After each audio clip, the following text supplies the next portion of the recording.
అతడు ఆ స్థలమునకు బేతేలను పేరు పెట్టెను. అయితే మొదట ఆ ఊరి పేరు లూజు.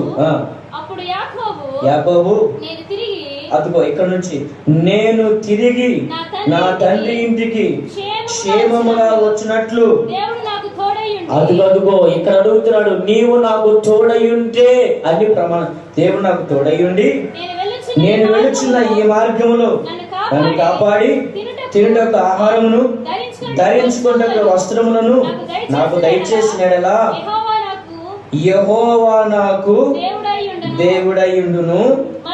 మరియు స్తంభముగా నేను నిలిపిన ఈ రాయి దేవుని మందిరమగును. మరియు నీవు నాకు ఇచ్చిన యావత్తులో 10వ వంతు నిశ్చయముగా నీకు చెల్లించేదనని ఏం చేశాడంట? దేవుడు చెప్పాడు.